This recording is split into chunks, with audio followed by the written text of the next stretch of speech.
Someone is waiting for the to be joined. Sorry, I have someone who wants to go inside and it's not has not access. Okay, so thank you very much for joining us. My name is Jorge Carrillo, Holy Grail Facilitator. This is the second webinar in relation to the human basic needs.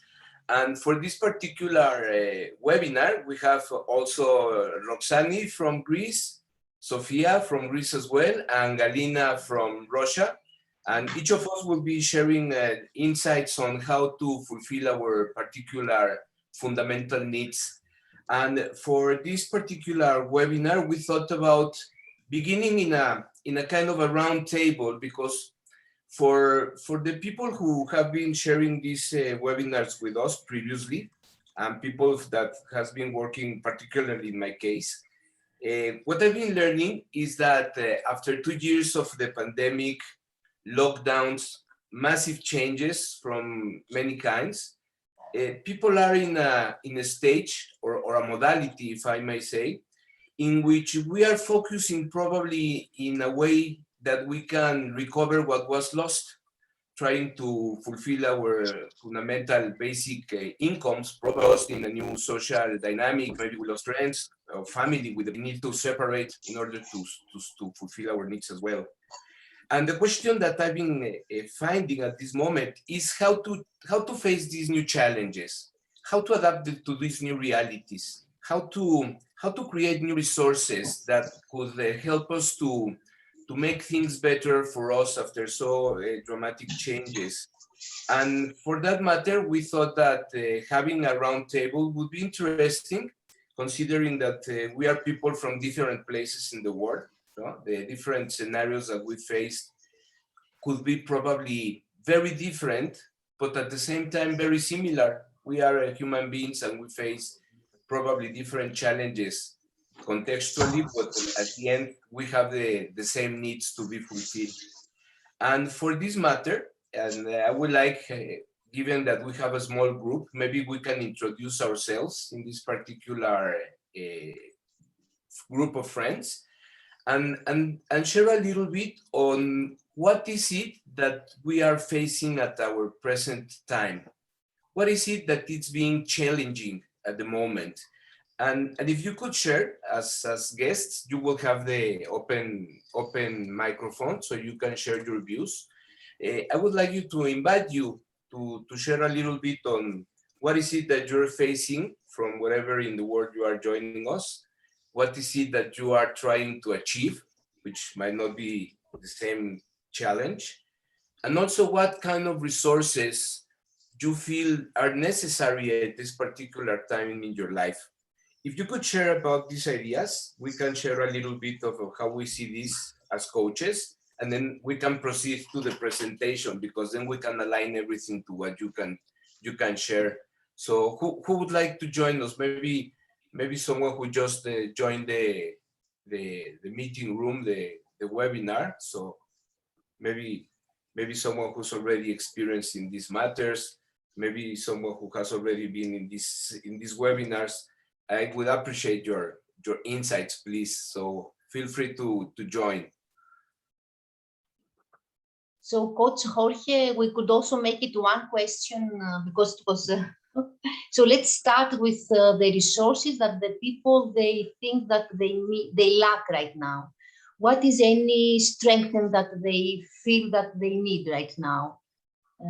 Might be creativity. Might be for me. Okay, let's start. Let's start. I start with creativity. I will talk a little bit on my topic about creativity.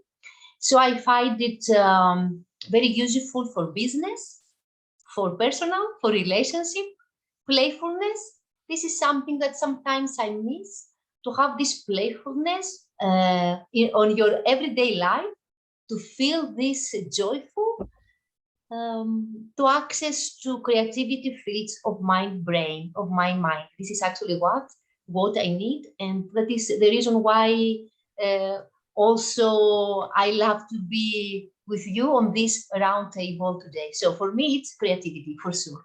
I vote creativity. So I don't know, next. Thanks. Thank you, Roxani. Who else would like to share a bit of what is it that we're experiencing at the moment? Come on, my friends, let's make this really, really live. Let's make it engaging. Can I?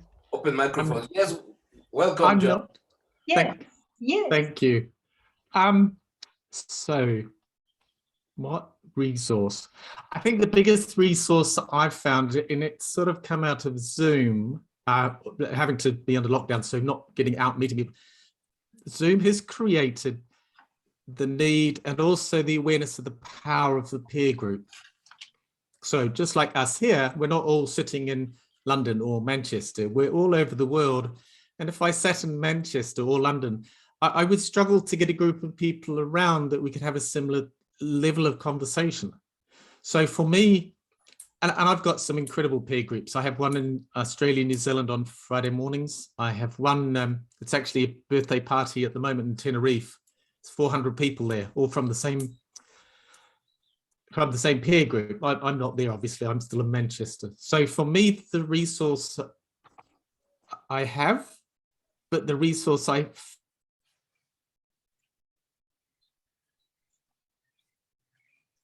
a little while ago on the peer group and the evolution of the peer group. And the peer group has become so much more important because the world's changing so fast. And the town that I'm in, they're not, there's nobody sort of speaking in the topics that I'm interested in speaking about. So for me, it's the evolution, the development, the importance of the peer group. Thanks. Thank you, John.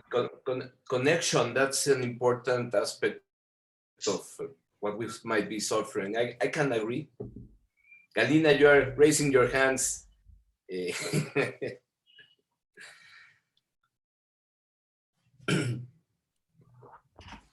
So connection.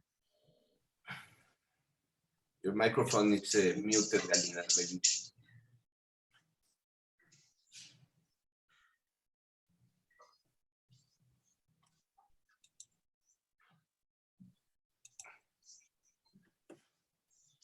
Well, while Galina joins us, yes, indeed, that's a basic human need, the need to have peer contact, people that make us feel in an environment in which we belong.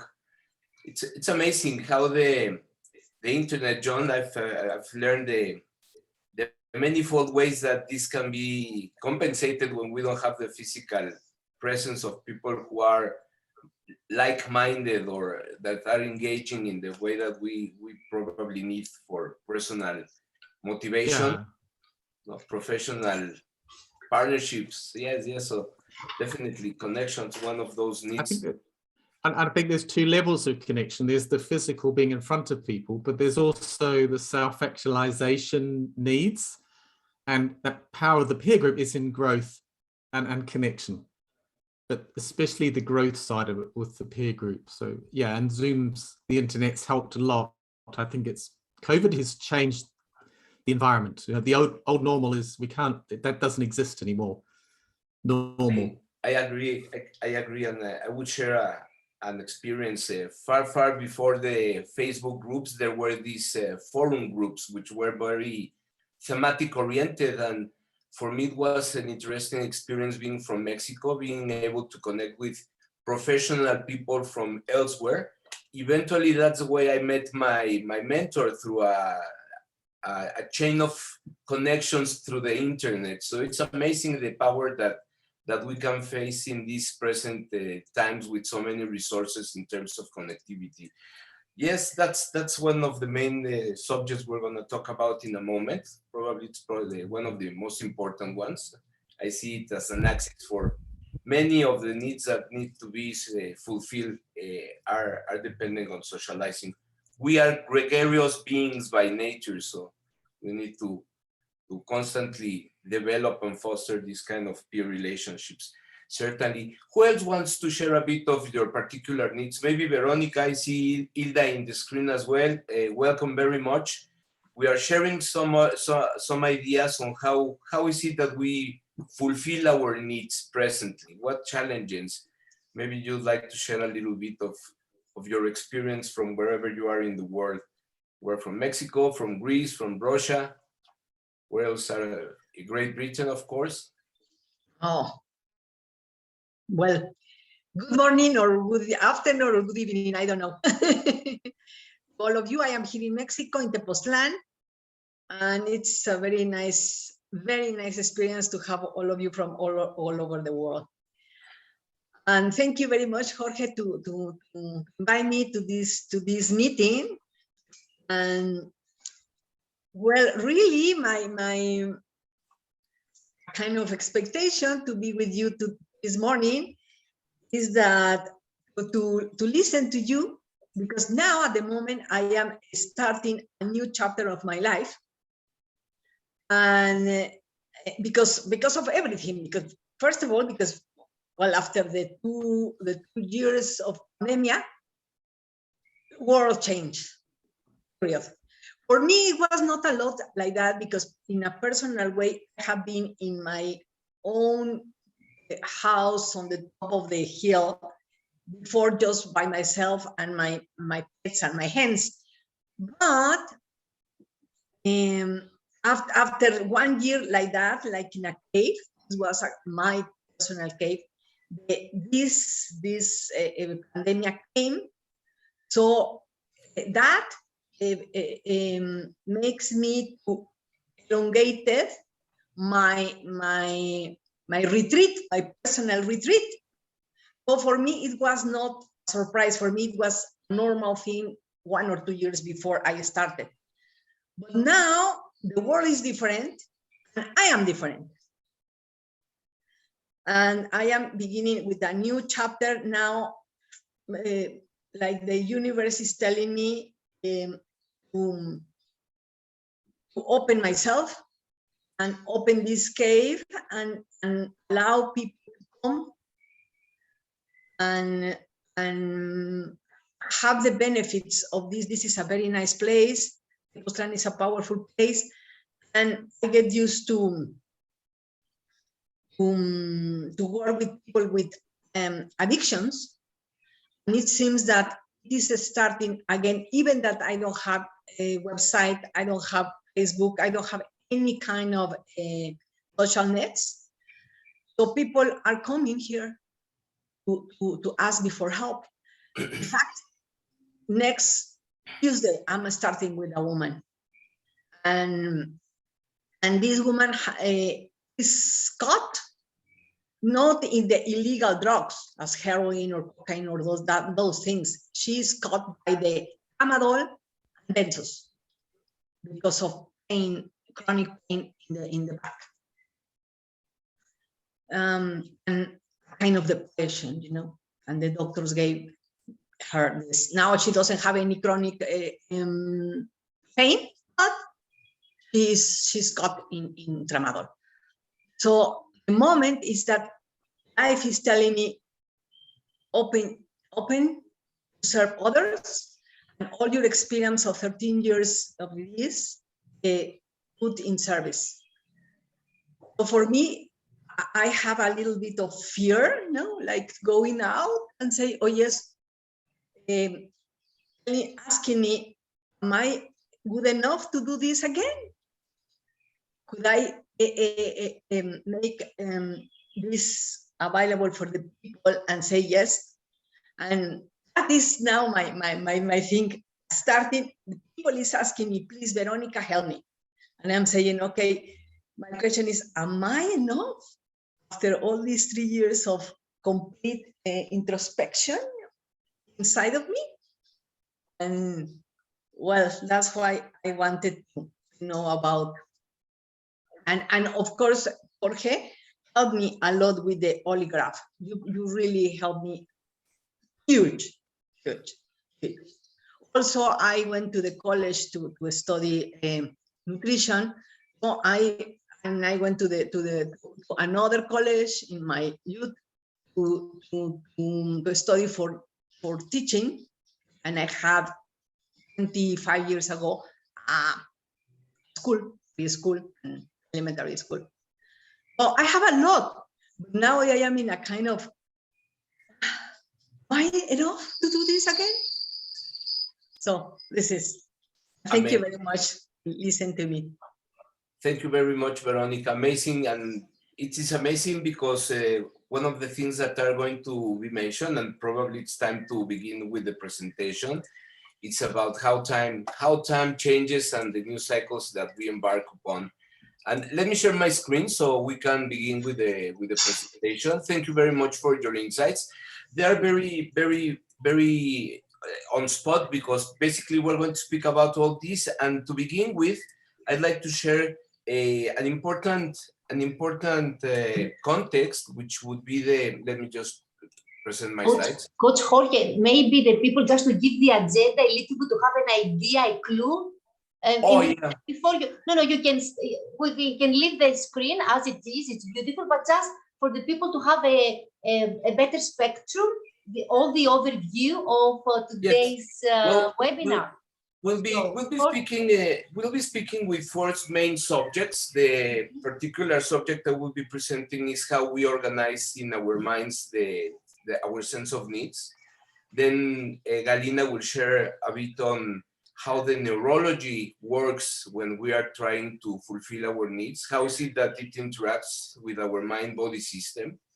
Then Roxani will share about the ability of self-expression as a way to manifest those needs, so we can have the right communication, the proper physical stance of our language to create the personal power that is required to fulfill our needs. And then Sophia will share her experience on how is it that we can nourish our body as the way to have vitality and the proper seat for our mind to function. So it's an interesting and engaging set of different information that they all tie together on how to create a more resourceful self. So with this in mind, then let me share a bit of the work I do. I work with a model of psychology that allows us to understand that everything in life, it's dependent on its life cycles. We as humans, and this is very timely for you, Veronica, because we are constantly embarking in different life cycles. And as this model allows to observe, each life cycle will have different stages of evolution. And whether I'm not going to present the whole stages, I want to focus in the requirements phase, because everything in the life cycle which we define it, or will be dependent, better said, upon the requirements that are fulfilled and understood in the initial stages. We have a saying in Mexico that goes, lo que bien empieza, bien acaba. Whatever that begins in the right conditions will finish in the right way. So we need to understand that when it comes to fulfilling our basic needs, because this set of stages will be operating in every area of our life. We will have our full span of life, and that will be a life cycle that will comprise everything we experience.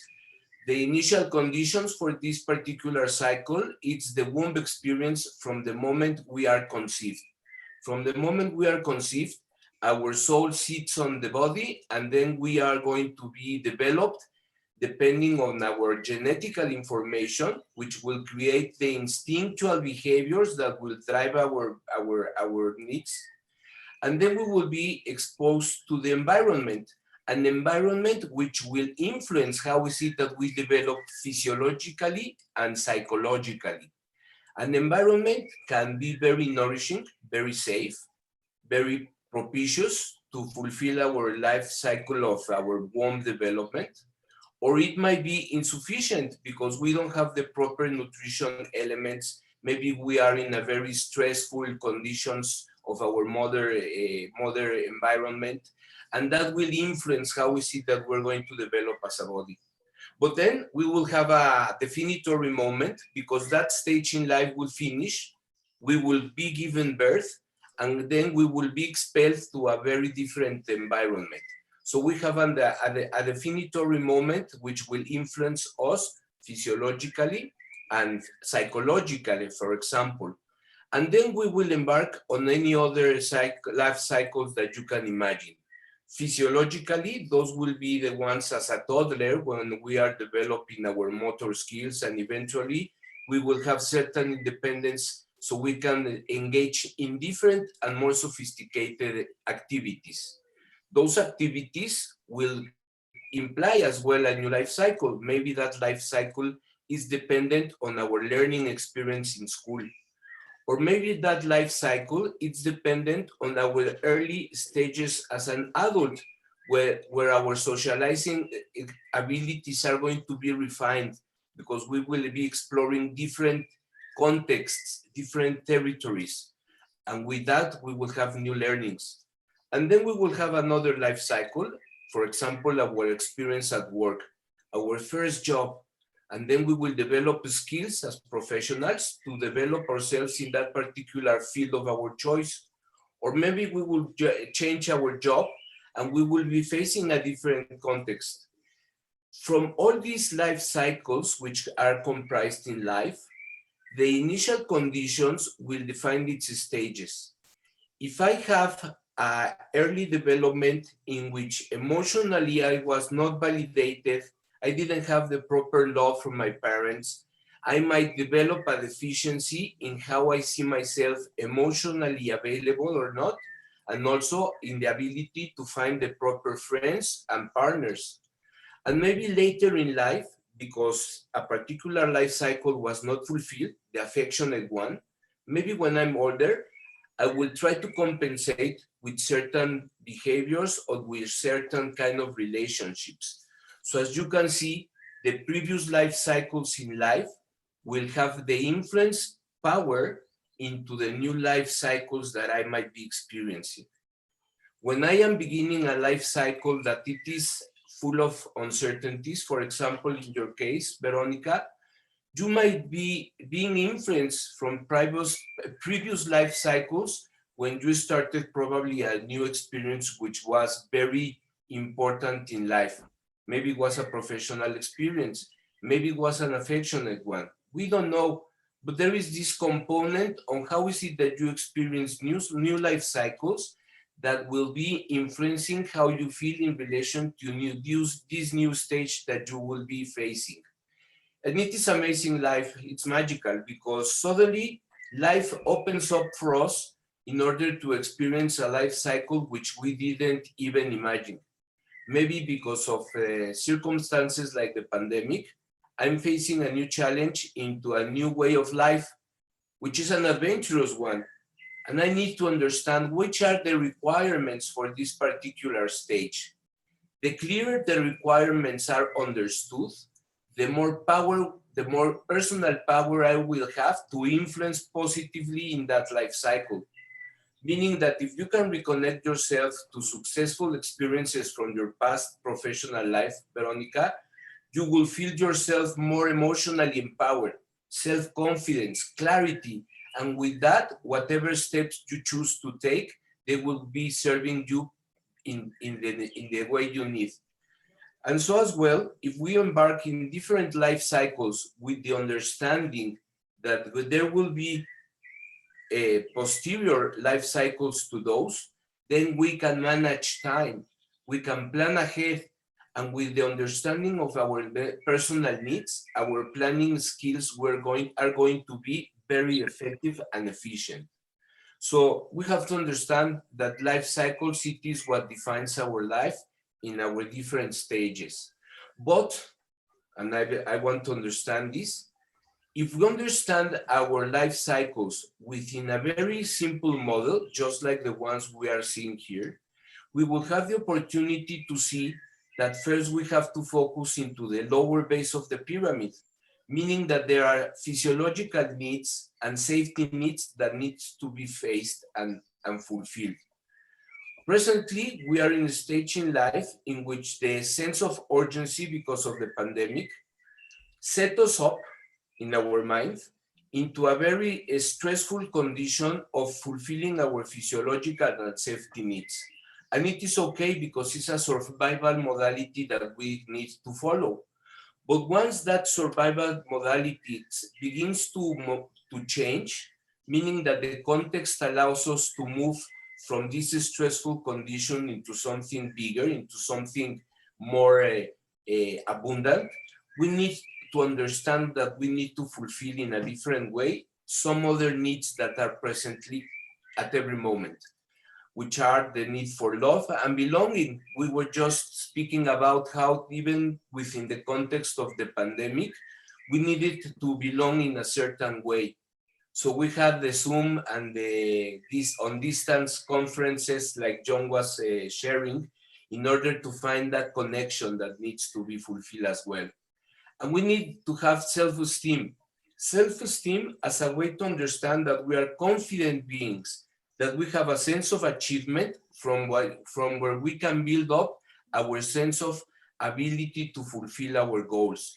This is very important because the more self-esteem we grow, the more reliant we grow in relation to our skills, to our past experiences, the more skillful we are into fulfilling our needs. And then there is a higher level, which is the self-actualization. This is where creativity comes. If I am too focused in fulfilling my physiological and safety needs, it is okay. But in some point in life, that will deter my ability to be creative. And I will be engaging in vicious circles trying to fulfill my safety needs or my physiological needs when I need to be more creative in order to keep up with the changes of life. If I would not be creative in my problem solving, probably I would have ignored the powerful and resourceful abilities of the internet. And my ability to find, for example, a peer group of people in the internet world would not be there, meaning that my life socially would have been less resourceful because I'm still in a close context because of the pandemic. So as you can see, the way we fulfill the needs are constantly interacting between each other.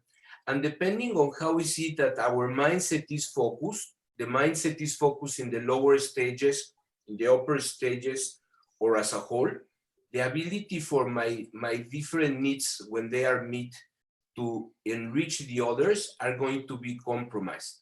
If I don't allow myself for creative thinking, for creative creation of resourcefulness, maybe the way I'm going to provide to my family is going to be limited. So I have to constantly review how is it that I am fulfilling these needs. So this pyramid, it's just one model of many that can allow us to understand how best to organize our fundamental needs. Each of us will have to define in which particular way these are needed. I might work as a coach in order to promote my particular needs to fulfill security of income. For some other person, it might not be as a coach, it might be probably as a consultant engineering. So for each person will have to define the way their needs are organized. But if we have this template, if we have this model, we can do it very easily. We have to understand that whatever we focus into, it's dependent on the structure of our mind. This is just a format for you to understand that we have different kind of structures that we have in relation to have to fulfill our requirements. It will be one of them. Another one is how associated it is that I am with myself, meaning how in contact with my inner resourcefulness abilities I have a disposition to. If I am not connected in a way that I am empathic, my ability to understand the social context in which I interact will be limited. So I need to create a connection with that particular quality of my mind. Maybe I have the connection with certain emotional structures, but those are a bit difficult to understand because I cannot have the clarity of emotional sensations in my body, so I can grow the distinctions of the different emotional experiences I am experiencing.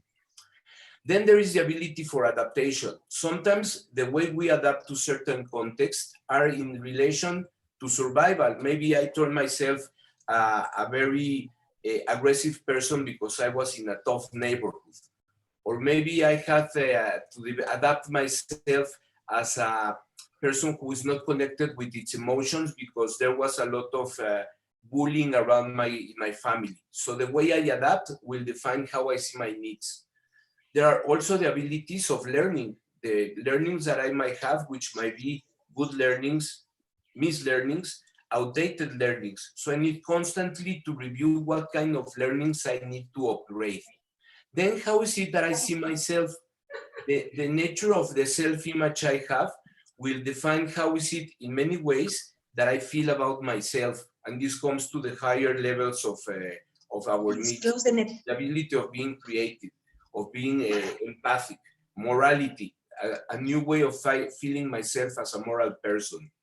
Then I have habits, the way I create my habits and I fulfill and I sustain them or I change them will allow me to have better strategies into the way I will fulfill my needs.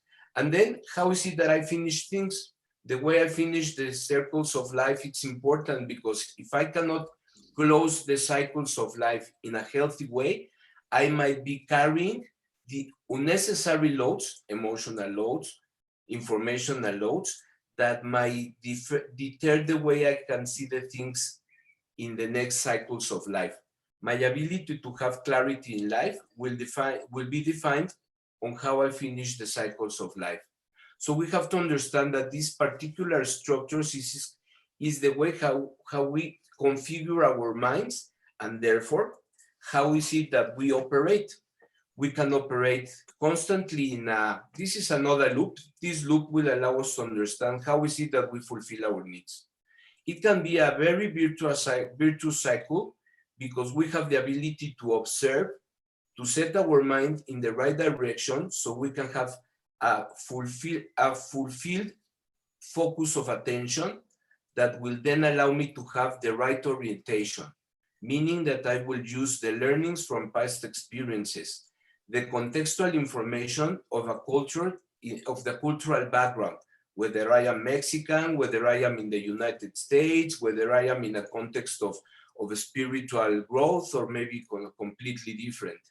Once I have this orientation, my brain will have a process of decision making, an emotional regulation process that will give me the ability to make the distinctions in order to decide and therefore to behave. So I'm constantly flowing in this cycle of observation, orientation, decision, and act. Whether I have the ability to operate virtuously on this cycle or not will be dependent on how is it that I am organizing my thoughts in my mind.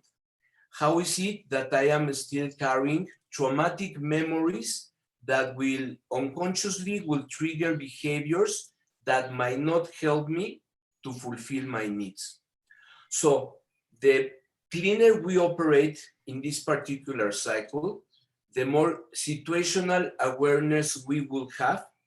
And with the situational awareness, we will provide ourselves with the ability to behave in the right way, in the right moment. So I will close my presentation just as a way of conclusion that we need alignment on the needs that we want to fulfill in our lives, just like the table at the format I shared. We need to align those needs. When we align with our true self those needs, the life cycles that will be happening in our lives will be fulfilling, thriving, and of resources. And to engage ourselves into that particular virtuous cycle, just like the model we are observing, we need to clean our mind. We need to heal ourselves. We need to create plan ahead in order to make the right steps into the future we want to experience. So with this in mind, I will pass the conference to Galina so she can share a bit on how is it that our neurology works when we're fulfilling our needs, and we're striving to grow as resourceful persons. Thank you very much, Galina, and the stage is yours. Thank you very much, Jorge.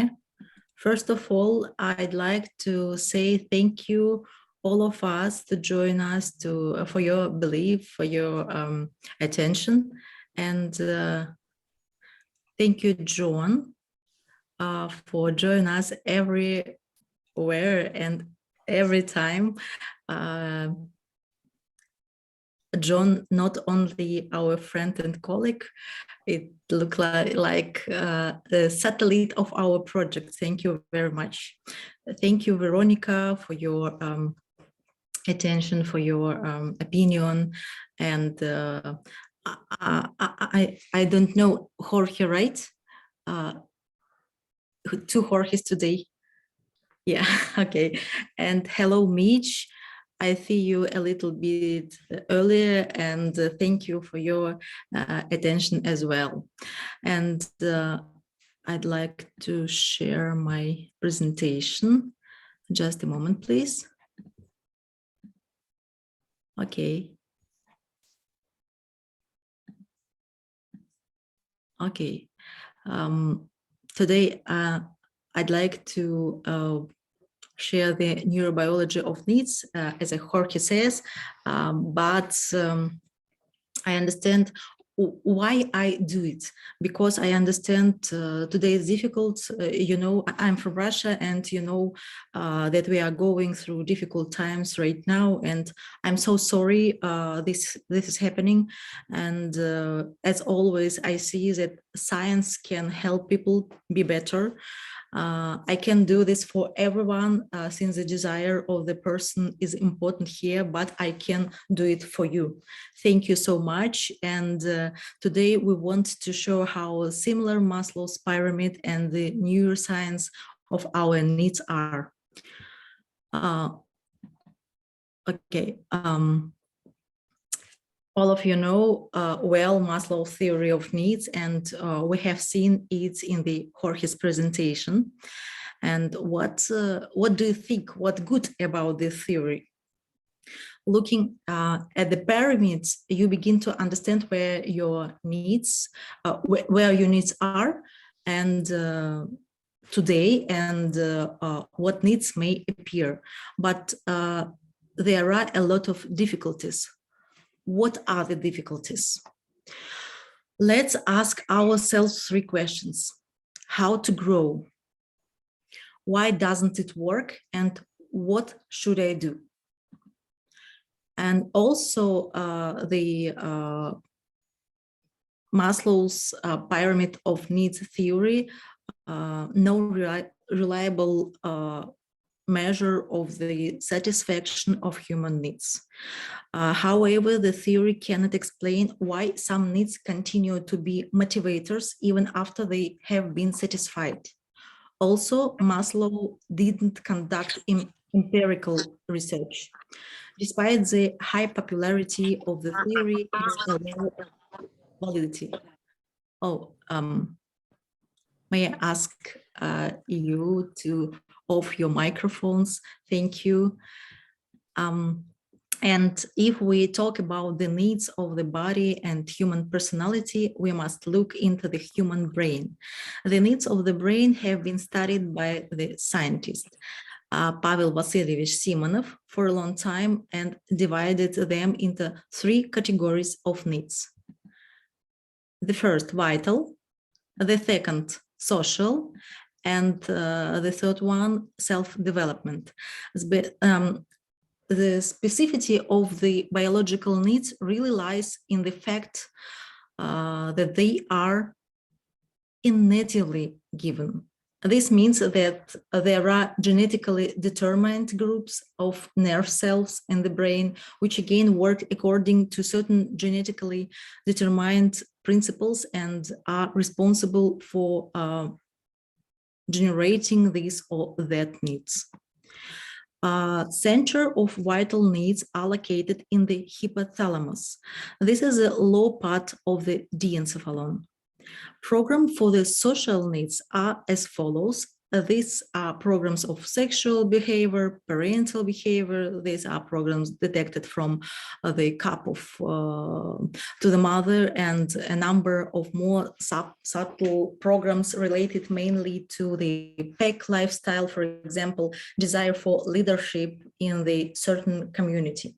Centers of social needs are the basal ganglia, thalamus, hypothalamus, and limbic system.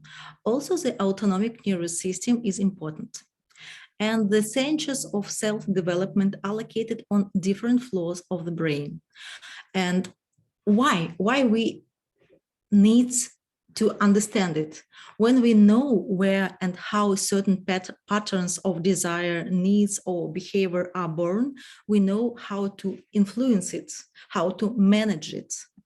And a lot of theories, and one more, guys, please, some more theories for your achieving your goals. This is the Elderflo Theory. Elderflo Theory echoes Simonov's classification of needs. 3 types of needs, they are also motivation. Unlike Maslow pyramid of needs, this pyramid more flexible. And it shows that if you can reach your growth goals for some reason, you start focusing on relationships and so on.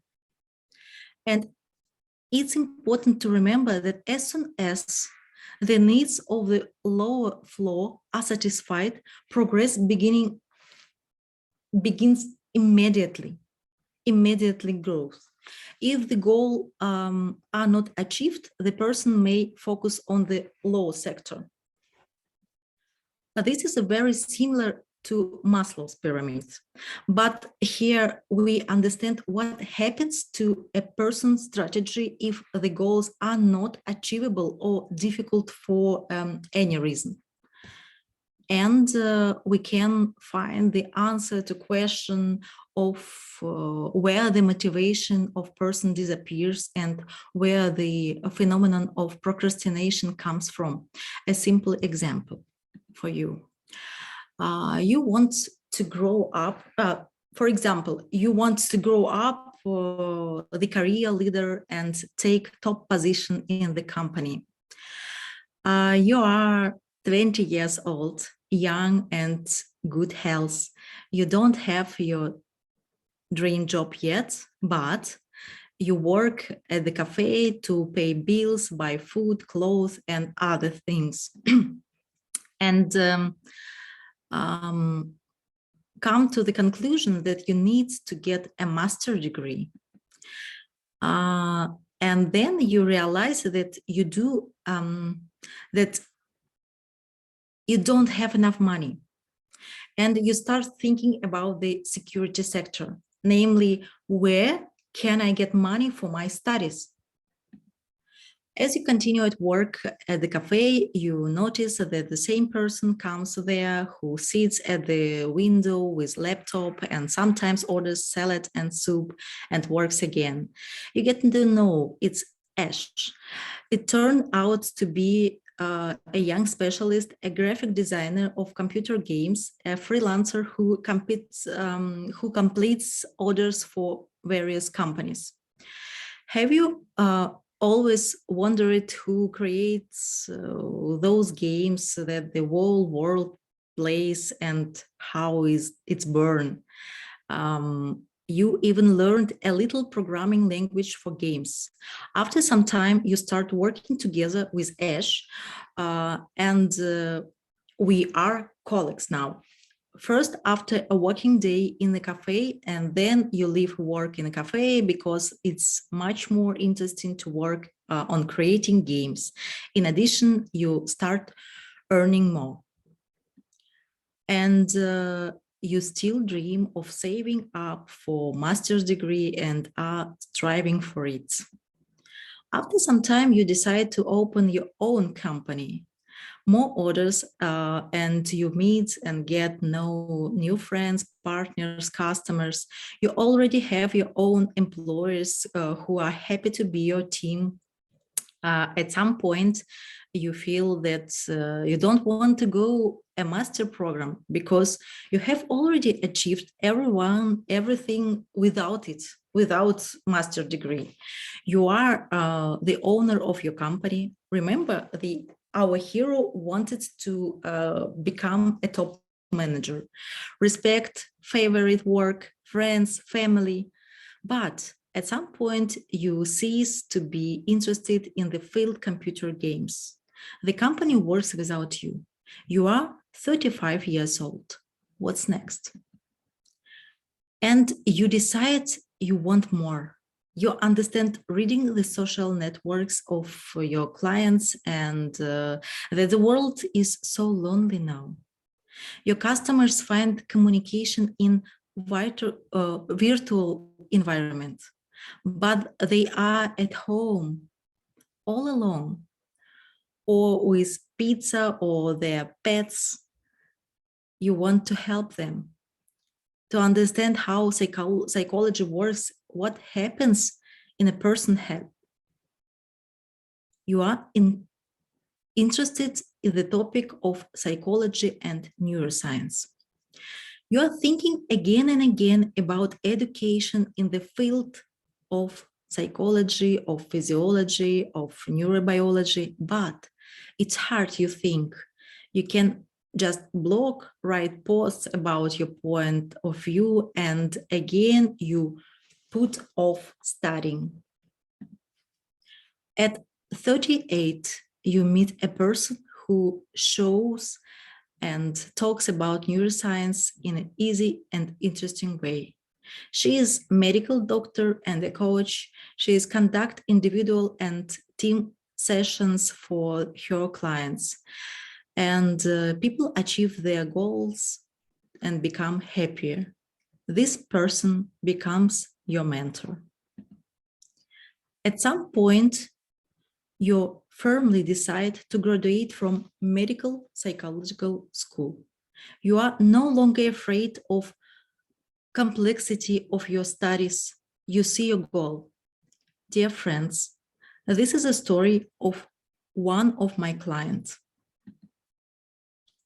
And just try to note how many times he went down this pyramid and how many times he went up, either losing motivation or finding it again. So why do people start procrastinating and not move on? There are many mechanisms here. I would like to talk about one of them. You have probably heard about the human limbic system, especially the amygdala. This is the region of the brain that is responsible for the survival of the species and has fight-flight response. For example, seeing the danger, our distant essence either run away or defended themselves. For example, from predator. What does this mean for modern persons? If you want to grow like our hero in today's story, you need to not only want it, it's also important not to see reasons not to want it. And also don't be afraid.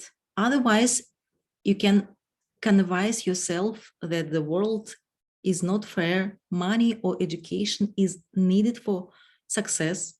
It's easier for the rich. Actually, perhaps it is, I don't know. The government doesn't think about the people. It's not always possible to break through or don't need this position, or my writing book, or don't want to have a turned figure and whatever. Everything you dream of doing is your goals and values. When you or someone else try to stop you and you agree with it, your limiting beliefs are talking. That's very important mechanism. The good news is that by targeting these areas of the brain, I mean amygdala, we can begin to grow. I have 1 tool for you, mindset reframing. 3 steps. The first, define your goals. Ask yourself, why is this important to me? Ask yourself, when do you want to achieve this? And also write down the becomes possible for you when you achieve this goal. The second, call total recall this step, and you need to write down your goal and the values of those goals. Then you need to write, why do you think that it's difficult? Why you don't feel like or afraid to start achieving your goal? The next step and final step, reprogramming your beliefs. You can add other memories instead. This is what simple coaching is all about. During coaching session, you can set goals, explore why something didn't work out, discover your limiting beliefs, and work through them. Here you can calm your limbic system, record new memory maps and beliefs in the hippocampus, is the area of the brain for memory, and learn how to come to a resourceful state with the help practices. So what does your neuroscience want? Want to know that you are safe and that all life critical functions are working well. Wants to communicate with other living beings. Wants to develop. And it can do this only when the brain is sure that it's a safe environment and that its needs are actually being met. Our task, knowing these mechanisms, and it's to help nature itself and the brain achieve amazing results. It will be your results. What we can do anymore? Understand that this is simple exercise is not only mechanism. I will prepare a new exercise for you, which are based on the knowledge of neurobiology and medicine. And also pay attention to the content from my colleagues, please. It's matter how you eat, how you control your body, how you control your thoughts, and how you learn. We have prepared for you a whole cycle of webinars, coaching sessions, workshops, roundtables that will help you better understand yourself, your body, your brain, as well as how to achieve your goal and be happier. And also this fall, we are starting a program which each us will be able to help you and achieve your goals, climb the Maslow pyramid, and find new resources. And now I pass with pleasure the microphone to Roxani. Thank you. Roxani is the first and foremost an amazing person. She is, Roxani, please, can I? Okay, thank you. She is body language coach, speaker, and numerous conferences, founder of amazing several companies of body language for businesses, for executives, for any speakers. She is my great friend, mother of 2, and please, Roxani. Thank you.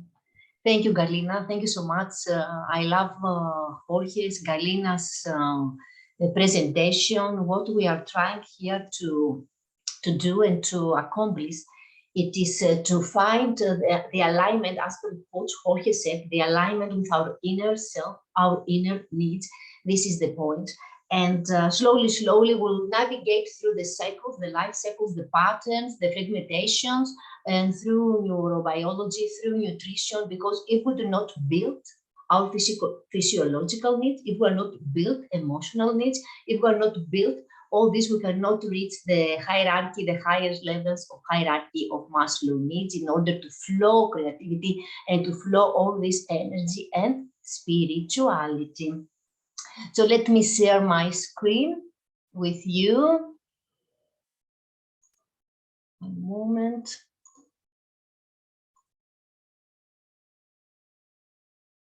To open my PowerPoint. Give me some seconds. And we will see. Okay, perfect. So today it's we have done our first series of webinars. We have started the inauguration. It was 28th of May. Now it is our second. It is some kind. We make a small replay here in order to make it from another, take it from another. It's initial to take it from another angle. And to have a better and in-depth understanding. Jorge said about the cycles of life, exploring all these sites. Galina from neurobiology side of needs. I will share about introduction of Ithaca, body language situational awareness model, and reprogramming our subconscious mind to stress based on Maslow's theory of needs. And Sophia, Sophia, I don't know if it is, let me one moment to reshare my screen again, because I see it wasn't, okay, I think now it is. Let me see, because I'm checking also Facebook at the same time, the people who are watching us over there. So now it's okay, I see. Okay, perfect. Okay, nice, great. So we carry on, and Sophia will talk about food and mood, how it is this connection between in our mind, in ourselves, in our behavior. So it's not something because there is connection between all of this. One moment, because I think there is some more detail. Okay, let's wait a little bit also because it comes a little bit slower. What I'm going to share right now, it is just a moment. I want to make it okay. Let's start from the quote of Abraham Maslow. The quote is, you will either step forward into growth or you will step back into safety, or I will paraphrase, or you will remain into safety. In order, if we want to create, if we want to start doing something, a new habit, something new, then our subconscious will have to imagine that there is this unfamiliar space that subconscious might want to avoid. For sure, our subconscious wants us to avoid this. Just a moment, my friends, because here I want to,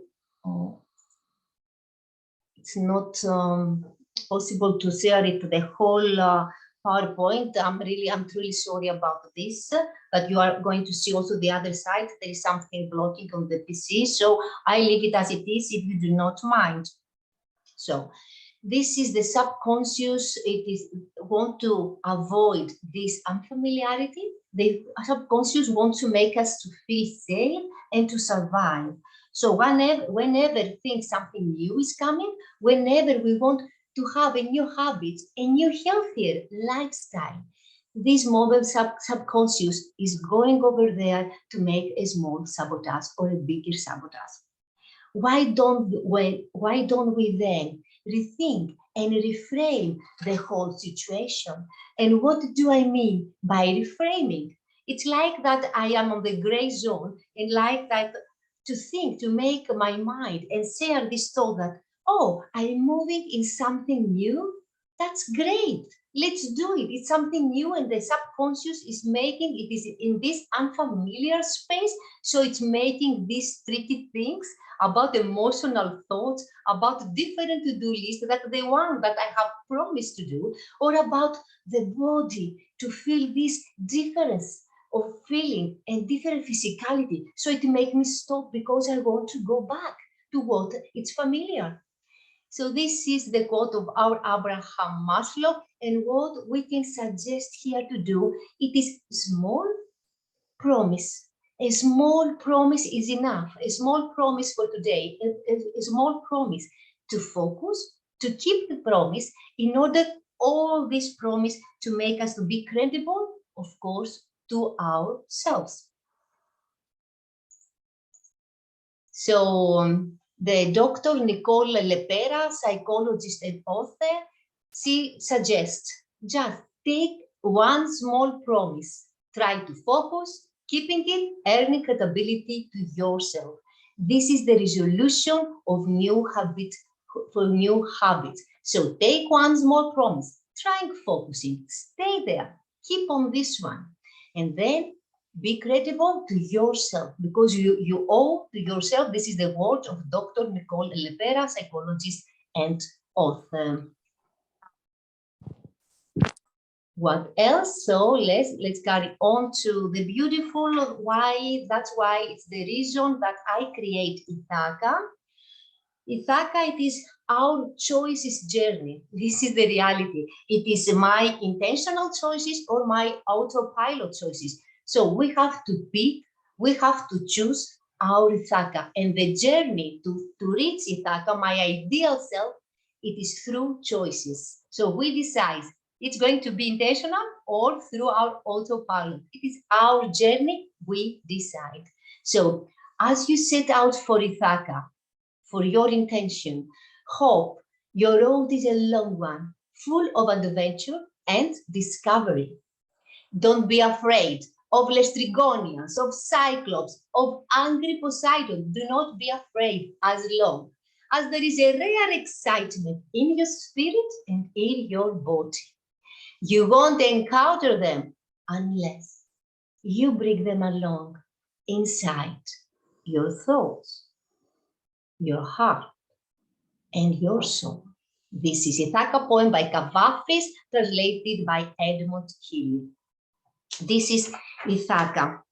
So let's see about this situational awareness model. What is happening here? Why do we say what is situational awareness? It is to have my awareness, to know about my environment, the people around me, of course, what is happening, and for me, my thoughts, my feelings, my emotion, my behavior, my physicality. This is Ithaca, because we want to practice to enhance, to empower our attention muscle. If we're not focused, if we're not empowered, if we're not enhancing the attention muscle to be present in the moment, this will help and elevate also our mental health, and we're going to work better with clear mind to our goals and to our needs. Observe, recognize. This is the Ithaca model. It is a pyramid also. We're starting from the human system from below, and we're going up to reach spirituality. So the first level of hierarchy of human system, it is that human is the sum of experience of the DNA, ancestral roots, historical moment, what is happening right now historically. All these create our experiences, the cultural, the environment where we live. This is the 3D dimension. And there is also plus the soul, the spirituality. So let's carry on with the second level, that is communication system back. Bodily automation cartography. We have, when there is a stress, for example, situation analysis, we need to have a map, a roadmap. How do I react? How stress phone onto my body, onto my physicality. What is my stress doing? How do I react? How do I respond? Do my face is stressed horizontally in my mouth through stress? My brows furrow, my nose, what is happening? Am I sweating? Is my fingers tense and my muscles tense?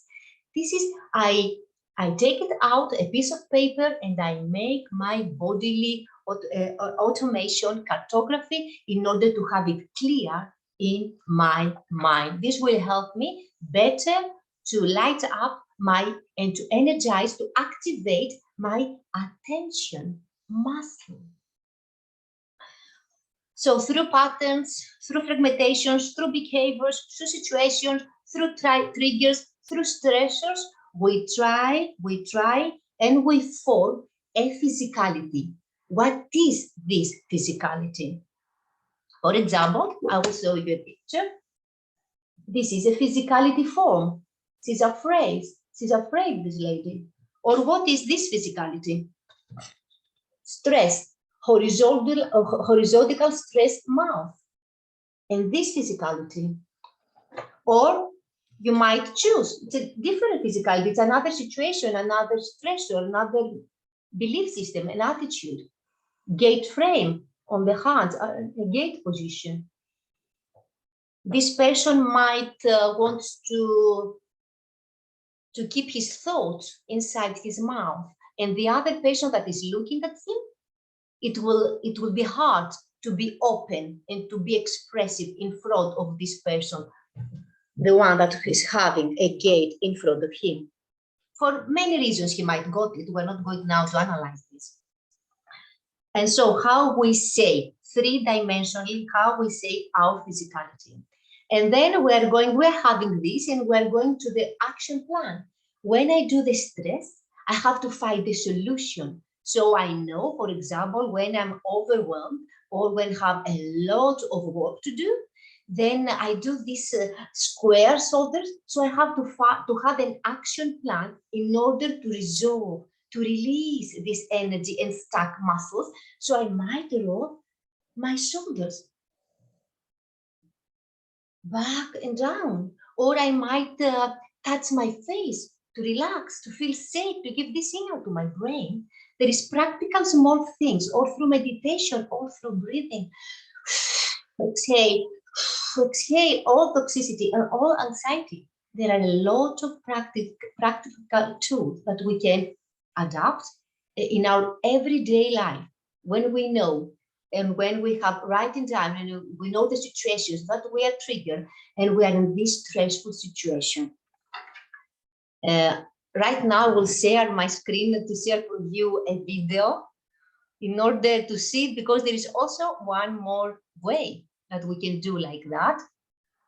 Let's share again the screen.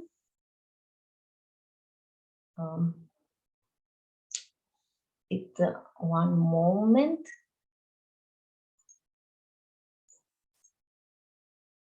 Let's see. Today.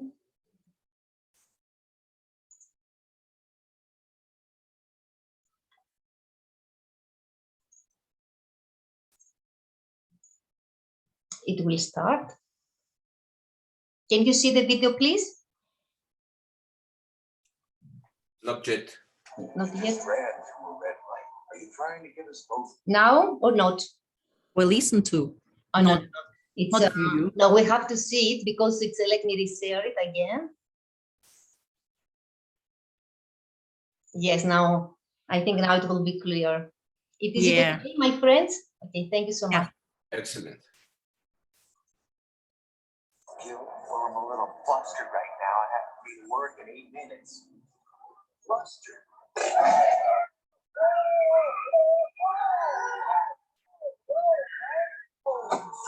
What are you doing? I need you to unfluster. My boss is going to go nuts on me if we wait, so please. We will proceed when you are centered. I'm centered. Come on, there's 10,000 people behind us. Let's go, crazy man. What is that? Is that good? We're going to sing a song. No, I don't want to sing a song. I want to go to. Oh, here. The magic of Leonard Bernstein and Stephen Sondheim's West Side Story. I feel pretty. La la la la la la la la la. I feel charming, oh so charming. Yes, how charming I feel. That's it. And so pretty that I hardly can believe I'm real. La la la la la la la. Burning hell! See that pretty girl in the mirror there. What mirror where? See that attractive girl be. Oh, it's one where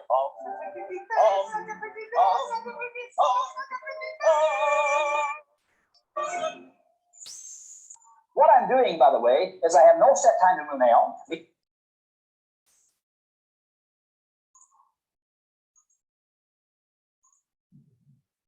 So, one moment. That was just to see that there is another alternative through the pressure situation, just to sing or to move, to do things like that. I wanted to relax you and to show you that there are a lot of things, practical things that we have to get used and to do it every day. To do it every day. Another part of our pyramid, let me reshare the PowerPoint again. It is, we're going to visualization test in real situation. Visualization. We are creators. We can go and have our thought, and the thought will make us and lead us to the action, and the action will help us to create our reality. When we say visualizations, it's easy. It is that I need to have a clear intention, also as per coach Jorge said, to clear my intention.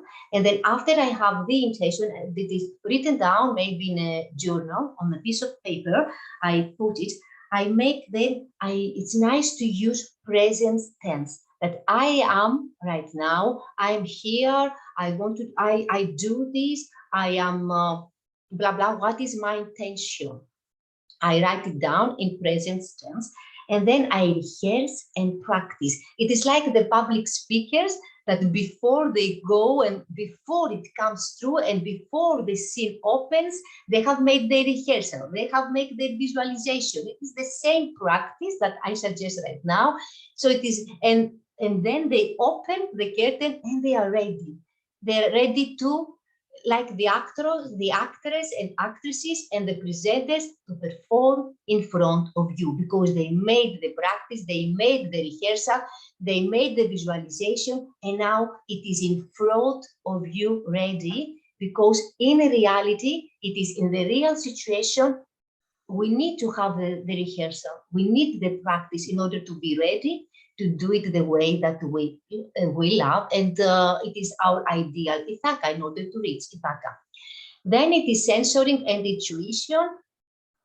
Sensoring means like how I evaluate, how good I am, what I do the next time if same situation arise. This is this kind, and intuition, we're enhancing our intuition. Intuition is a gift, and it's good to enhance and use it through practice and exercise. Monitoring evaluation is necessary in order to reach intuition, in order to reach our sensoring. So before I give the stage to my friend Sophia, I want you just to put again, to talk a bring back Maslow's pyramid, that we need to build our physiological needs, to be aware of what we're eating, how we sleep, what is our healthy life, to be aware about this in order then to go and to move to our emotional, to building emotional muscles. And then in order to regulate best, in order to go to self-actualization, and after all to flow and creativity, resource and other inner resources to go out like a beautiful spring. This is the point of Maslow's hierarchy of needs. How do I see it through my eyes? It's like that. And thank you so much for being here. And the stage is to Sophia. Let me stop sharing my screen. And The state is for my friend, Sophia, Baselic Diet Coach by Nutrition. And let's see what we're going to learn more about food, mood, and how this influence our hormones. And beauty, my friend, and beauty. Because beauty, it has to do with health. They're sisters. I want to welcome you all. I'm very happy, I'm very honored and very proud to be one of this team with Jorge, with Galina and Roxani, these amazing people. And the only aim that we have all together is to give this chance to ourselves. As our friend Veronica said, let's starting from the beginning. Let's build it from the beginning. And from the base of pyramid Maslow, the hierarchy needs is food. Food. What is food for you? Veronica, what is food for you? I can't hear. Your microphone Veronica. is off. Yeah. Is nutrition, but also is joy. It's joy. Very well. Very well. It's nutrition. You agree with me that the food, it's like a fuel? It's like Absolutely. Yeah. Yes.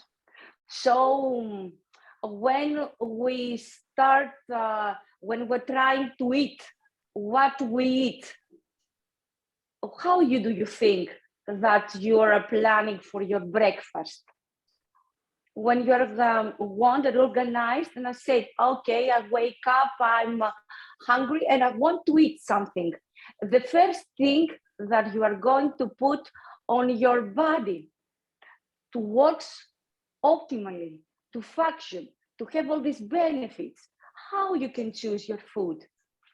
That is what I am going to present my presentation today. The food, it's our energy. It's how our body goes to feel full and to energetic, what? Our mood and our health. Mm-hmm. The problem is that all these 100 years before, they give us not the right recipes, the right ways to see the food. We food just for pleasure, just because we're hungry. And we get the food from what we see to the TV, what they give us to the market, and we forget how the real food is. I prepare for you this bar. And do you know what I put? I put colors. The colors is very important because when we have the red color here as the watermelon, we have as the tomato, we have what is. There's lycopene, they have lactic acid, they have resveratrol, and maybe you ask me, what are these, Sophia, that we're talking about? And say to you, this is the antioxidants, the anti-inflammatory that the nature gives us to protect. And we go on with what? With the color of green. This color, what can you do? Can give you lutein and zeaxanthin that it helps you for the eyes. They are give you the silica that cucumber says, this benefit of minerals. We can have avocado that it has omega-3, the fatty acids that we need for the cellular membrane. And this is gorgeous. This is rejuvenated red. This is gorgeous green. You see, we put the name because it's important. And we go on with what? With yellow and orange. That it has carotenoids. They have curcumin. That contains even the gene expressions, you know? That's how we choose our foods, with colors, a variety, plenty of colors that give us life. They give us, this is our medicine. 2005 years before, dear John, you know what the Hippocrates says? Make your food your medicine, or otherwise it could be your poison. And all these years, what have we done? We just poison ourselves. You see what it is? It is plastic. If you smelt it this, you make it in the blender, it's nothing.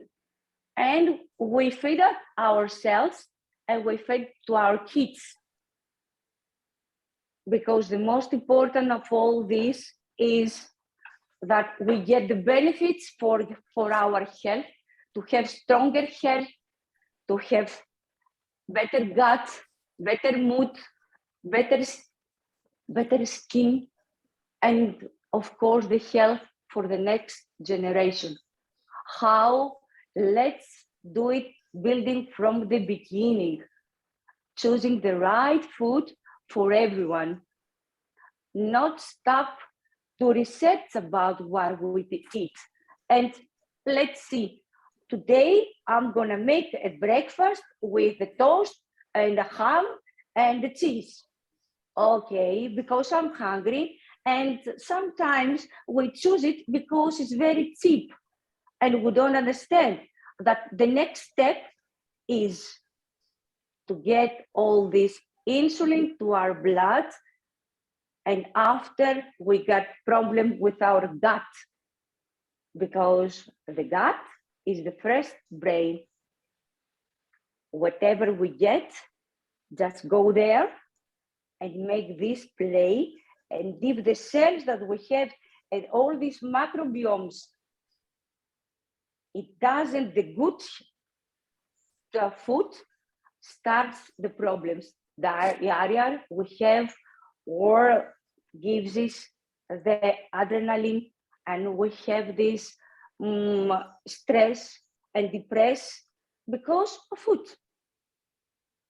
And what all these neurotransmitters from the gut give us the signal to the brain, and from the brain starts the same problems. But if we wake up and we get something that it has color, and we make it something like a smoothie, or even a roll, and we put in our mouth, you can see at the end of the day that you are changing your mood. You feel that you have more energy. You don't have problems. And you can communicate with all the people, for your family, from your friends, with your kids, with the people around, that they see you with another option, with another eye. And they tell you, oh, what happened? How can you change? And they tell you, because I changed the way I eat. You can make it every day a small step. I told to my clients, you can change it from one day to another, but every day make a small step. When you pick your head to get your food, first think, what is gonna give it to me? Make a small research.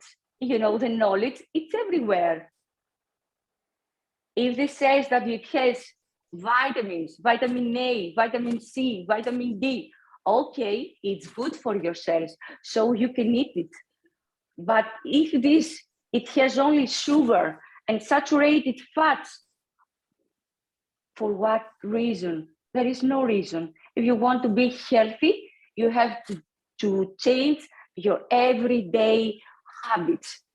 And if you change it, you can see in front of you the pathway of health, of better mood comes in you, and you become a better person. Do you have any suggestion about this? Maybe, Veronica, what you say about the nutrition? because you said that you are starting to study nutrition. That's why I'm asking from you. Have you seen results in yourself? Oh yes, absolutely. Yes, I start with veggie and one fruit juice every day in the morning. Well, before I start always every day with cup of lemon and yes, lemon and yeah, and then carrot and juice or pineapple juice with celery, for example. And I know that this makes me go up in the morning. Yes, you see, absolutely.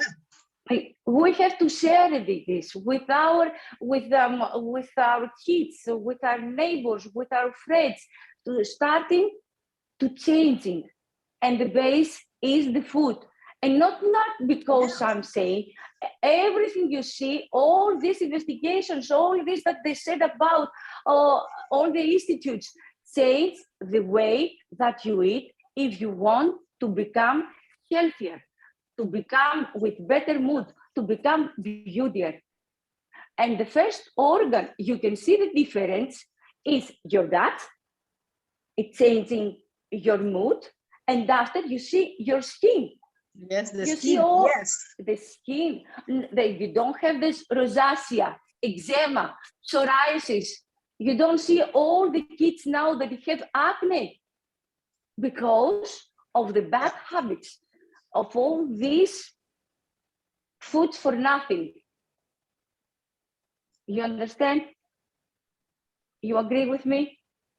Yes. So the meaning of my presentation today is the food, it has to have color, because color comes in plants from the phytochemicals. And these phytochemicals comes from what? From the light, because we have photoreceptors. Okay, and these plants takes the color from the light, and we get the light. You see, we get the light. With the light inside of you, you have different option of how you see the things outside, your reactions, and all this mood. You are feeling very happy, very full of energy, until you go back to the bed, you have energy, and you get up with energy also, and you want to catch all these goals that you put in front of you because you are healthy. And the health starts from the food.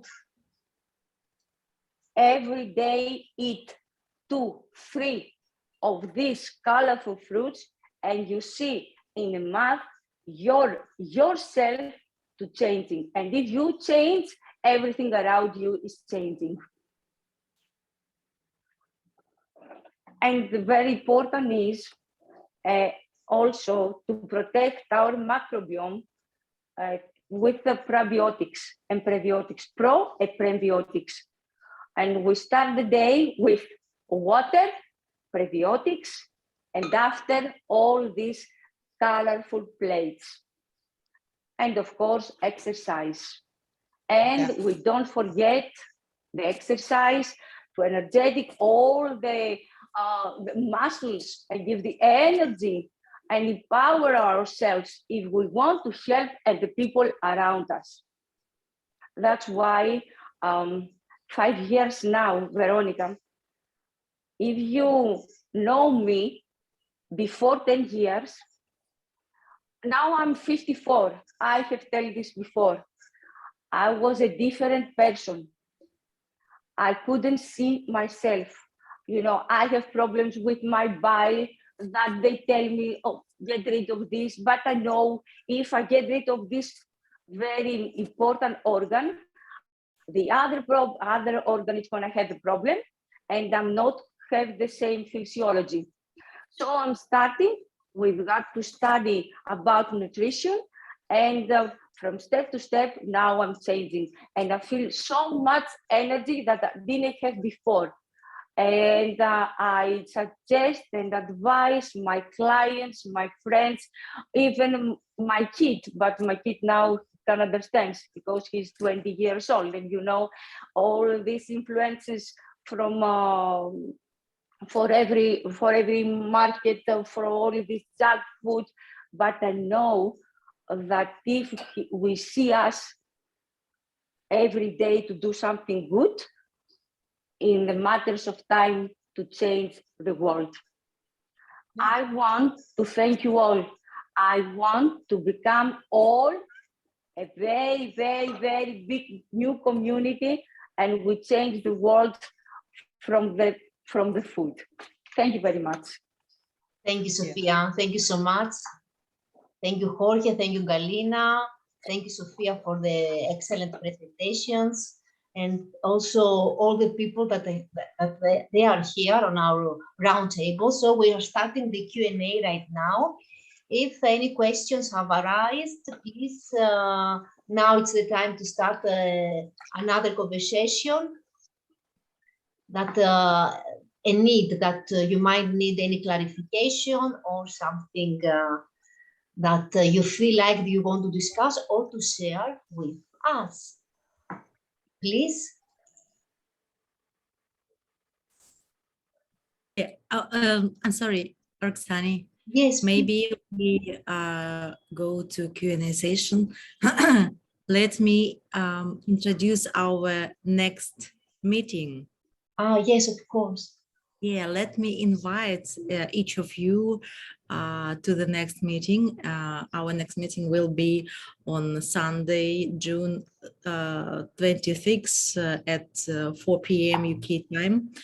The meeting will be held as a first a roundtable where we can have a discussion about the hierarchy of our needs, of your needs, and maybe, not maybe, we will poll on social media, launch a poll to choose a topic, and please follow us and our group on various social networks such as Facebook, Instagram, LinkedIn, and now our social network and our social group, Mind Games, Fire and Ice. And also, please, I ask each of you to send your emails, and we can send you our booklet, today's booklet, and also in the future you will be able to receive our leaflets, books, and other materials. And in addition, you can always write to us with personal questions and wishes. And I'm sorry, right now we can go to Q&A session. Thank you, Galina. I'm writing down, yes, on the chat box, just to send us, to share with us the emails, the participants here, in order to have this access to set the booklet, the ebook, the small ebook that we have created for this session. Every session we will have takeaways. So please share your emails. So I'm just writing also this down, and we are ready.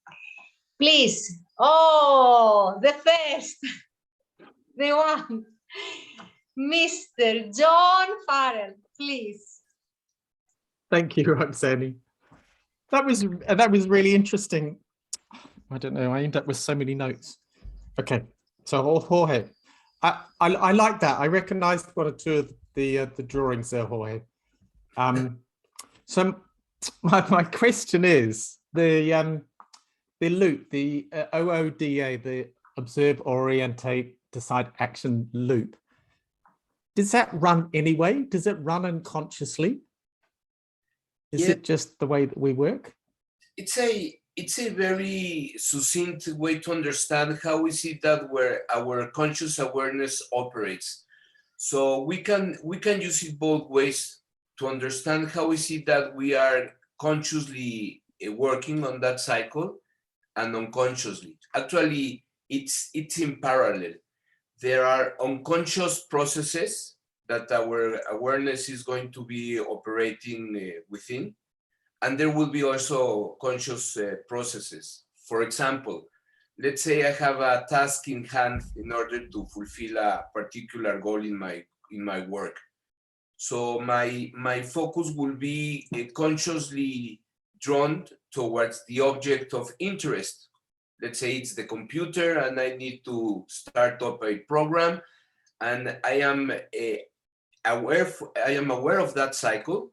Actually, there is this number that I can't remember the psychologist that stated at that moment that we can operate consciously 7 plus minus 3 blocks of information at the same time.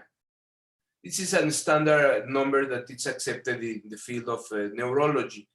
That meaning that we have ability to hold our awareness within 7 plus minus 3 elements in our mindset. Whatever goes beyond that number of elements, they have to run unconsciously processes. So the OODA loop allows us to understand how is it that the flow of awareness operates, whether it is conscious or unconscious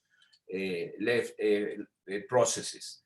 The interesting aspect of it, and from my particular practice, is that usually it is the unconscious processes, the ones that are more meaningful, because usually they are rooted on a set of experiences and particular conditionings that will operate regardless. No, I might be consciously trying to romance a girl, no, this play of relationships. I might be consciously trying to make this girl be interested at me. Nevertheless, unconsciously, another operational system might be flowing, and that would be probably the need to fulfill avoiding an affective aspect of myself. The interesting part of this is that if we could run more efficiently in our unconscious cycles, meaning that I am not conditioned to limited set of beliefs or behaviors, whatever I embark consciously, it has to be more like a sportsman. You know very well, just you practice, you coach sports people into the zone. So being in the zone would be probably to be less dependent on consciousness, meaning less dependent on conscious cycle of awareness. When I am in the zone, it's beautiful because I don't even think of what I'm doing. I'm just in the flow.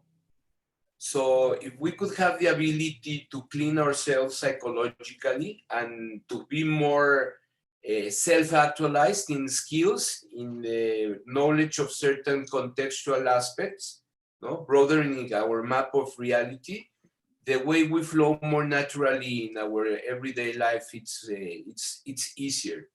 So I don't know if that gives a broader context in how both conscious and unconscious cycles are running.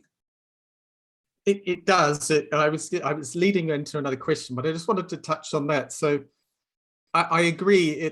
In the way I would frame it is that we have an unconscious competence. We don't know, unconscious incompetence. We don't know what we don't know, and we go through a conscious incompetence, conscious competence to a flow state of unconscious competence. So we're doing things without even thinking about them, particularly in sports. But if you're playing musical instrument or you're doing art or any of those things where you're not having to think about what's going on, what I was sort of going towards there with, does that the OODA loop run unconsciously if we're not thinking about it? So in Roxanne, you might be able to come in here. If we're thinking about romancing a girl, a woman or a man, there's 10% of our communication is what we're saying, but 90%, I think I'm right, Roxanne, correct me if I'm, 90% is unconscious. So that's in flow, competent or not competent, it's in flow, we're unconsciously doing it. So my second part of that question would be, if we're running that loop unconsciously, how much of it is affected by our environment?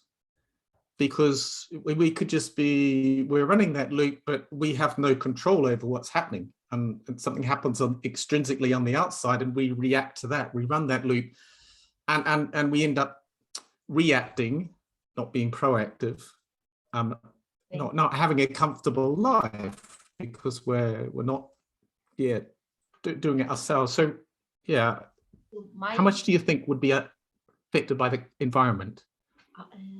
Before about to find the exact percentage, it depends on the spirituality of the person. It depends how deep you have got your personal self-awareness and you know yourself in order to be in charge of your emotionality and to be in charge of your behavior. So it depends on the person itself. It's individual. We cannot put a number that this is the amount, because a person that it is on a survival mode or the first level of hierarchy of human needs of Maslow, this person, it will be influenced constantly. And so we might say this person that he lives in the survival mode, he's constantly 100% on this external environment. The person that is going a little bit up, know the resources, know him herself, got the self-awareness, this person is going up. So she got a little, he managed and regulate himself so he can control the environment, because it's not the environment, it is for me to manage my own self. I know that if it is an environment that it is so stressful, a toxic environment or a difficult situation that we all might have been in our past, it needs a lot of strength, it needs a lot of empowerment in order to have this control. We need mental to be conscious about ourselves, about our powers, about who we are.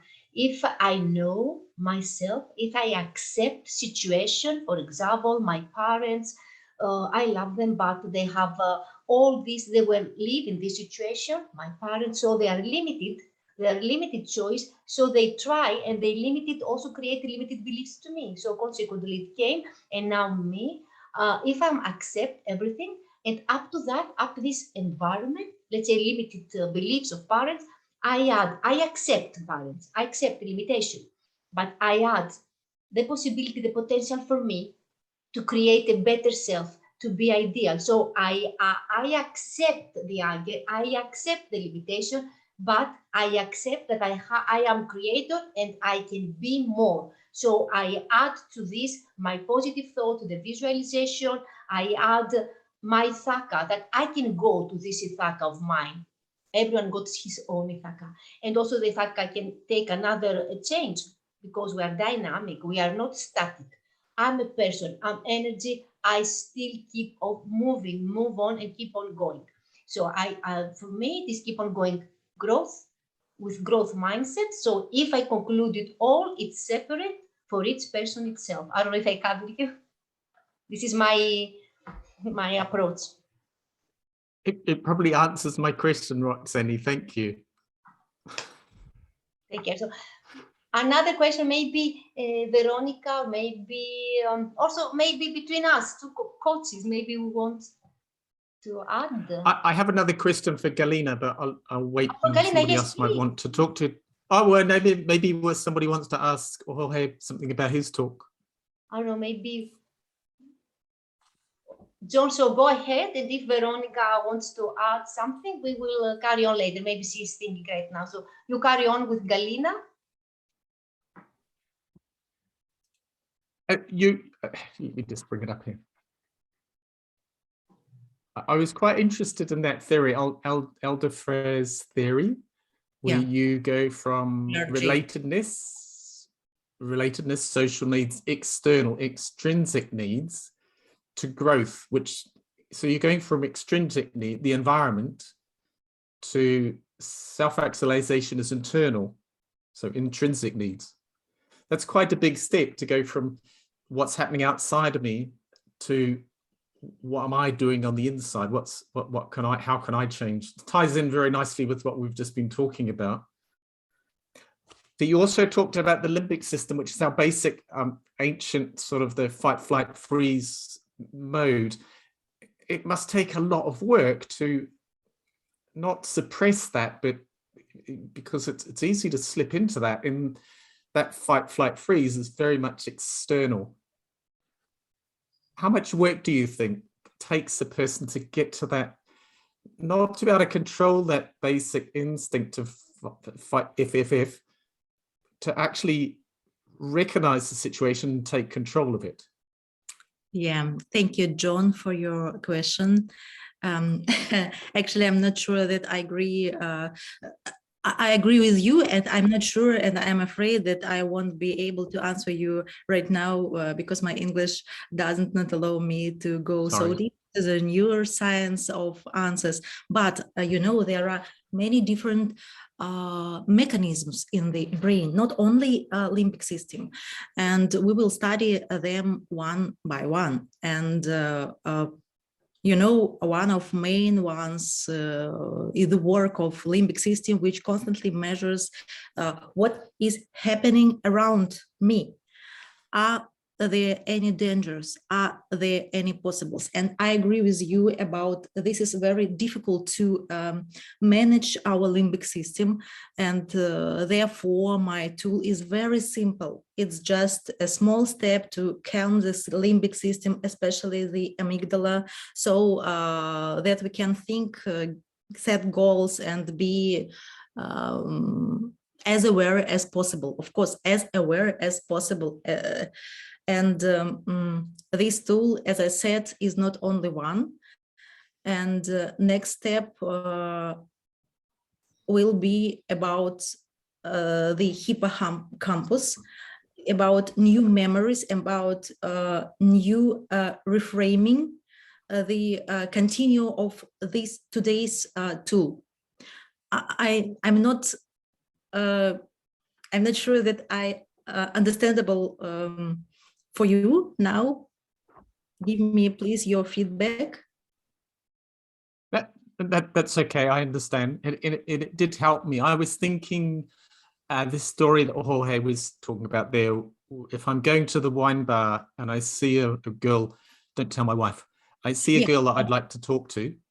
Yes, it looks like a puzzle, because as you said, that our brain and limbic system and our consciousness and subconsciousness is very difficult structures of our psyche. We need to go step by step. The small steps after they understand last step, you can do the next. Only like this, and we can manage our brain, our emotion structures in our brain, and change our mindset only like this. It's just made me think, because if I'm in a bar and I see a woman that I'd like to chat to, my fight, flight comes in. The way to control that is with my ego, perhaps.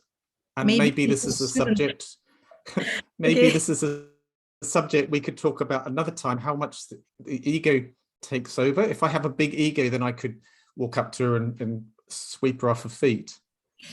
If my ego isn't quite that solid, maybe I might want to run away. Okay. It's not really a question, but it's maybe something for next time, because I'm quite interested in the ego. We have it whether it makes us obnoxious or it makes us scared. So the victim is still playing the ego. So if I sweep the woman off her feet, that could be my ego. If I don't talk to her, that might also be my ego. So I wonder how much influence the ego has. What techniques could I use to actually get to that internal esteem referencing? Oh, let me take it if I may. We are wired to bring meaning to our experiences. Any experience we might have, it will be built upon the meaning we have created from previous experiences. So it's very interesting in regards to our fundamental needs, because it will depend on the meaning we have created on certain needs that our ego will kick in to give us a particular set of behaviors. No? I like to think, because you are scratching just the surface of something really, really deep. I like to think of the ego as it's a function of the mind. So there is a purpose for the ego. So I see it as a compass. One person might have a highly magnetized compass, which will not be able to point out the proper north. And on the other side of the coin, you might have someone who has so deep work in his or her personal situation that the ego will be so refined that it will point out in the north into the magnetic north. So the journey of life, in a way, is having this ability to refine the ego, so the proper compass gives us the direction into where we are supposed to go. And whether we have a very refined ego or not, it is a task of a lot of self-inquiry and experience in life. I might say in this particular example of seeing a girl that it's beautiful and I want to approach to her, and then probably some romance, my ego will be very well refined and will just let me know, George, it's time to get married, to have kids, you have to procreate and follow the life's path in life. Well, that seems to be a very sensitive way of my ego informing that I need to do something about it.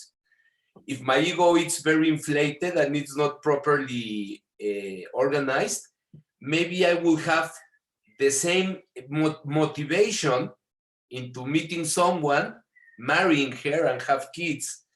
But maybe the way I will do it, it will be brought upon a kind of meaning that might not be helpful. No, maybe I'm a bit abusive in relation to the female experience of life. Maybe I'm with some sort of insecurity about my ability to engage with a person. That will bring the nature of the experience itself. No, whether that experience is fulfilling or not, that's a deeper feedback that we need to realize in our spiritual process.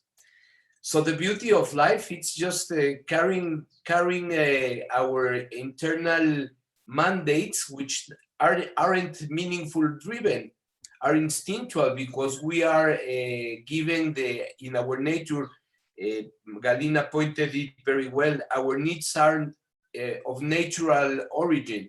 We are brought with them. So our limbic system will organize our behavior in order to have social experience, no? Because we are mammals, we have this in our brain. The meaning we bring to it will have a particular quality in the experience. Because we have a very well developed neocortex, our creativity is going to be in our nature.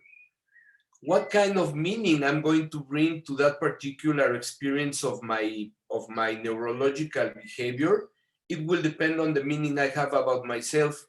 Maybe I hold beliefs in myself about myself that I'm not creative enough, I'm not good at math, I don't like science, and I have brought this particular set of meanings about myself, and the ability of my brain to bring creative experiences, solutions to complex systems might not be very well available.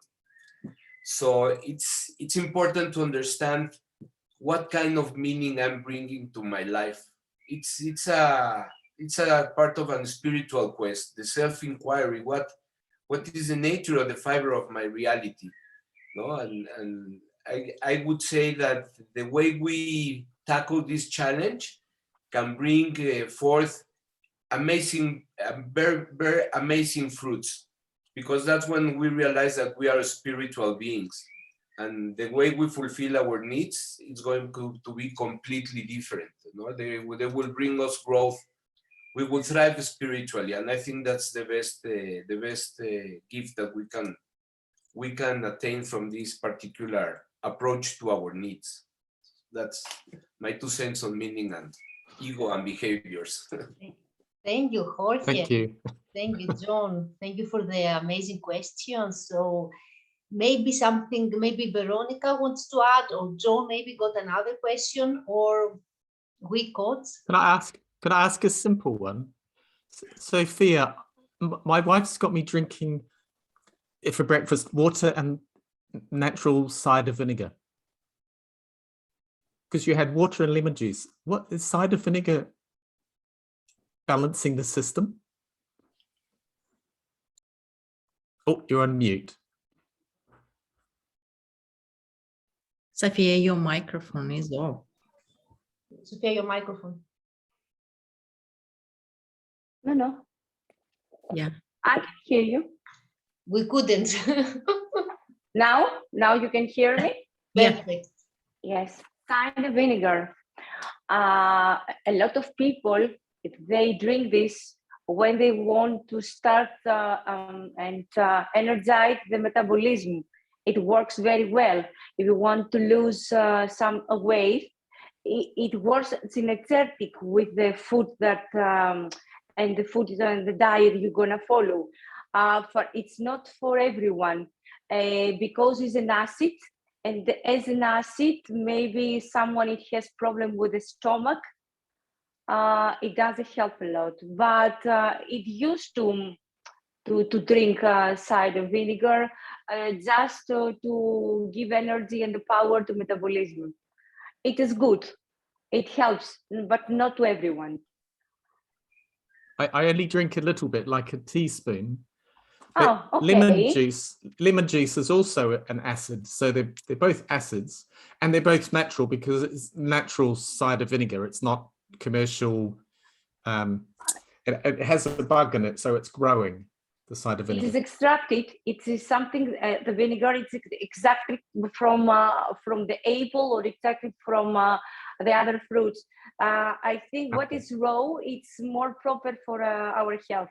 Lemon, it's more healthy than to get something that it is already extracted from a fruit. It's not raw. We wanted the pure form of the food. Okay, thank you both. Veronica, Thank you want to add something to John here? Yes. Yeah. Okay. What I know about that is to first thing to drink or to eat in the morning is lemon water. Well, not hot, but not cold. Exactly as the temperature of your body. The temperature is very, very good because it's something like you are saying your system, your organs, hey, hello, wake up, we are starting the day in a very gentle way. Okay, this is why it's that the temperature. And the thing of the cider vinegar or the lemon, both are acids, yes. And the point is that in your system, the system change it to the alkaline. Yes.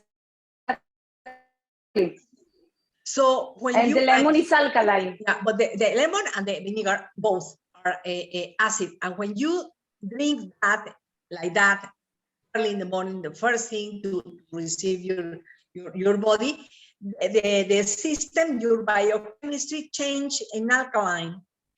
So you are saying to your system, hello, we are starting and we are in an alkaline pH because all the big organisms don't like alkaline. So what you are doing is to get rid of the microorganisms that are not good for you, just changing your pH. So that goes into the thing that Sophia was saying. If you have good biochemistry because of the food and your habits, food habits, you are going to be a better quality of life, beginning from the start. But that's my belief and my thinking and my knowledge. Yes, the water in the morning, we drinking for the reason first, goes 8 hours that we sleep, we are dehydrated. So the first energy we give to ourselves is water. And the other is that the temperature of the water, it's something in the middle, not very hot, not too cold, because our temperature inside is 37, and we want to start the gut to work, because we want to have the first elimination to digest the food. That's what many people see. They have problem. They don't go to the toilet very often because they are dehydrated. That's why we started with the water. But some people, they can drink the water as a plain, and you want to have it with something inside. That's why we said we can put some lemon if you want. You could squeeze some lemon or some vinegar sometimes. Or for me, I drink it with cumin, with turmeric, because it's very good for arthritic if you have. So there are so many ways to start the way drinking the water in the morning. And you are very good that you said about the alkalis, because the inside of us, you know that we are 735, I think 7 to 5. So we are positive charged, and that's how we choose our food, with the polarity. Inside, we have to be alkaline. Outside, it has to be oxide. Thank you very much. Thank you, Sophia. Thank you, Veronica. Maybe any other questions before we finish this beautiful round table? Because for us, for Galina, for Jorge, for Sophia, and for me, you are playing, you are the other coach next to us, the fifth player. That's why we are having, and we established today, our round tables. So it's a webinar of ours, of Mind Games, Ice and Fire. We conclude this part of the round table in order all participants to have and to play their role, because we built together the new growth mindset, and this is a prototype also for us, so we need your contribution. Our next seminar, it is as per Galina, Coach Galina said, June, 26th of June. Everything, all of our social media, the ones that will have your emails. John, I will add also your email. I just reset it because I didn't have it from a previous session. Please, or send me to my text me your email, and in order to create this with you and to support each other and to learn from each other. Thank you, John, for this. And any other questions? Otherwise, we will say a beautiful thank you to all, to the coaches, to the participants, to our co-creators, and see you on the 26th of June. Yeah. Thank you, thank you, thank you. We love you. Sophia, You. with your heart. Thank you. Thank you. Bye-bye. Thank you. Bye-bye all. Thank you very much, Dimitri, Mitch, Jorge, who were also here in the group. And of course, Thank you. for coaches, very enjoyable to be sharing a bit of this knowledge. And enjoy the weekend. Enjoy. Thank you. Yeah. Thank you. Thank you. Thank you Thank very you. much. Thank you. Thank you. Bye-bye. Thank you, friends. Bye.